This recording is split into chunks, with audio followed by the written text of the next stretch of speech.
Every morning, your watch shows you a number that most people either ignore or completely misread. Used well, it's one of the best early warning systems you have for stress, recovery, and overtraining. It's called heart rate variability. Let's go deep. This is longevity decoded. Not another wearable metric to obsess over. The real physiology of HRV, what it actually measures, and how to use it to train smarter instead of just staring at a score. Start with the surprise. Your heart does not beat like a metronome. Even at complete rest, the tiny gaps between one beat and the next are constantly speeding up and slowing down. That variation is HRV. And counterintuitively, more variation is usually a good thing. A healthy, adaptable heart is a little bit irregular from beat to beat. A heart that ticks too evenly is often a heart under stress. To understand why, meet the two systems running in the background. Your autonomic nervous system has two branches.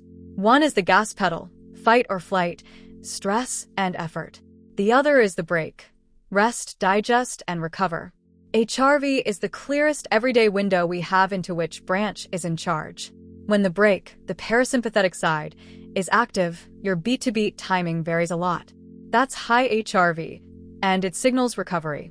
When the gas pedal dominates, when you're stressed, sick, underslept, or overtrained, that variation shrinks. That's low HRV.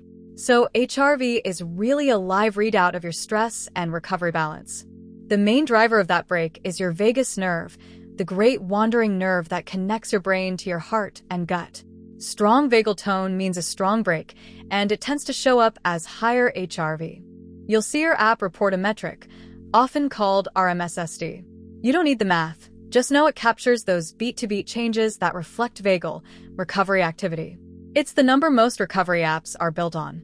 Now, the single most important rule, the one that saves you from a lot of anxiety. Only ever compare your HRV to your own baseline. HRV is deeply individual. Your number next to a friend's tells you almost nothing. Absolute values are shaped by genetics, by age, even by your anatomy. A perfectly healthy person can have an HRV of 30, another can have 100. Chasing someone else's number is a fool's errand. There is one broad pattern worth knowing. Aerobically fitter people tend to have higher HRV because endurance training strengthens that parasympathetic brake over time. But even then, the only fair comparison is you against your own history.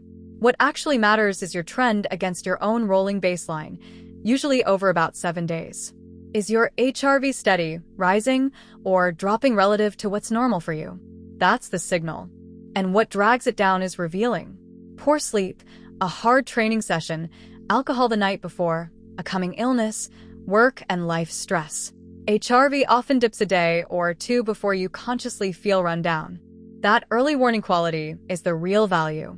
A big drop below your baseline is your body quietly saying, "Go easy today," steady or rising, and you're clear to push hard. It turns training from guesswork into feedback. Alcohol deserves a special mention because it's one of the most reliable HRV crushers there is. A few drinks can flatten your HRV overnight, which is why your watch often knows you overdid it before your head does. Other quiet suppressors: dehydration, a big meal late at night, travel and jet lag, even a hot room. HRV is sensitive, which is exactly what makes it useful, and why single readings are noisy. Because that's the biggest mistake people make, chasing a single morning number. One low reading means very little. It could be a bad night's sleep or even how you breathed during the measurement. Never react to a single data point. What matters is the pattern. A single dip is noise. A 3 or 4 day slide below your baseline is a message. Your total load, training plus life, is outrunning your recovery. So how do you measure it well so the trend is actually trustworthy? Consistency is everything. Measure at the same time every day. Ideally first thing in the morning, lying down, before coffee, before your phone, before the day's stress kicks in. The gold standard is a chest strap, which reads the electrical signal of your heart directly. A good wrist wearable is fine too, as long as you keep the conditions identical. A stable, comparable baseline beats a perfect one-off number. And here's a detail that trips people up. How you breathe during the measurement changes it. Slow, deep breathing can inflate the reading. That's why a passive, same everyday morning measurement is the most honest. That breathing effect is also a clue to something powerful. You can actively raise your HRV in the moment through slow breathing because long, slow exhales stimulate the vagus nerve and engage the brake. A few minutes of slow breathing, around 5 or 6 breaths a minute with long exhales, is one of the fastest ways to shift yourself out of stress and into recovery. It's the nervous system's brake pedal on demand. This is the idea behind HRV biofeedback and coherence training. Watch your heart rhythm respond to your breath in real time, and you learn, with practice, to consciously steer your own nervous system toward calm. Other tools nudge the same brake.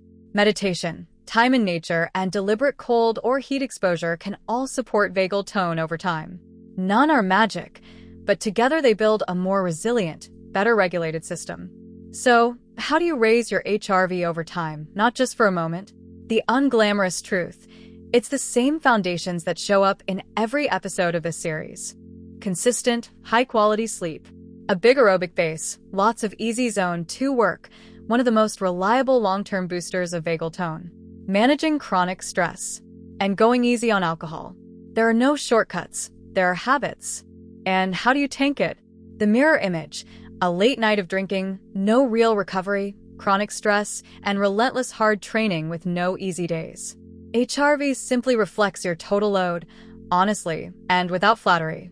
A note for women: HRV shifts across the menstrual cycle, typically dropping in the days before your period as body temperature rises. That's normal physiology, not a red flag, so read your trend with your cycle in mind. There's a longevity angle too. Higher HRV and strong vagal tone are associated with better cardiovascular health and lower all-cause mortality. It's not just a training toy, it's a marker of a resilient nervous system. But 2 crucial caveats. HRV naturally declines with age. And occasionally an unusually high reading isn't good news at all. Deep fatigue or illness can spike it. This is why you never read HRV in isolation. Which brings us to the real trap: letting the number run your life. If checking your HRV makes you anxious every morning, that stress itself will lower it. The tool is supposed to reduce guesswork, not add a new worry. So use it lightly and wisely. Learn your personal baseline over a few weeks. Watch the trend, not the daily wobble. React only to big, sustained deviations. And let it inform your training, not dictate your mood. Put simply, on a green day, when your HRV is steady or up, train hard and chase adaptation. On a clearly red stretch, back off, prioritize sleep, and let your body catch up. That's the whole game. One honest note: this is education, not medical advice.